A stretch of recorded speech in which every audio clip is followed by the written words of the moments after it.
நேற்று வந்து மெய்யழகன் படத்துக்கு போயிருந்தேன். படம் வந்து நம்ம 96 எடுத்தார் பார்த்தீங்களா, பிரேம்குமார் அவரோட செகண்ட் படம். ஸோ நீங்கள் 96ல் என்ன ஃபீலில் வந்து அந்த படம் அப்படியே நகர்ந்து போகுமோ அதே ஃபீலிங்கில் இன்ச்சு மாறாமல் இந்த மெய்யழகன் படமும் நகர்ந்து போகுது. ஸோ கதையோட ஸ்டார்டிங்கில் அரவிந்த் சாமி வந்து ஒரு வீடு, அவங்க பிறந்து வாழ்ந்த வீடை வந்து விற்றுட்டு சென்னைக்கு வந்து ட்ராவல் ஆகிறாங்க. ஸோ சென்னை ட்ராவல் ஆகி ஒரு 20 வருஷம் கழிச்சு திரும்ப அந்த ஊருக்கே, பழைய ஊருக்கு வர வேண்டிய ஒரு கட்டாயம், அதாவது ஒரு தங்கச்சியோட கல்யாணத்துக்கு வராரு. வர வேணான்னு நினைக்கிறா அப்படி, ஆனால் வரா அப்படி. வந்தோடனே கார்த்திக்ன்ற ஒரு கேரக்டர் அங்கே வந்து ஆல்ரெடி அரவிந்த் சாமி நல்ல தெரிஞ்ச கேரக்டர் இந்த கார்த்திக். அப்போ வந்து கார்த்திக் கேரக்டர் வந்து அத்தான் உயிரை விட்றா அப்படி.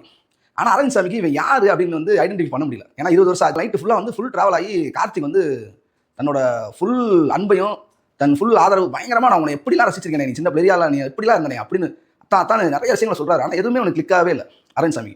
ஸோ ஒரு கட்டத்தில் வந்து ஏன்னா இவ்வளோ அன்பை பொழினானே, நம்ம எவ்வளோ இந்த ஊருக்கே வேண்டாம் விருப்பம் நம்ம வந்தோம், யாருமே இல்லைன்னு சொந்தம். இங்கே வந்து ஒரு கிளியோட பேசினா, ஒரு பறவையோட பேசினா, நான் பாம்பு வளர்க்குறேன், மாடு கூட பேசினேன், நம்மளுக்கு அன்பு அள்ளி தெளிக்கிறானே, இவனை பற்றி நமக்கு தெரியலேன்னு ஒரு கில்ட் வந்து அரவிந்த் சாமிக்குள்ளே போயிடுது.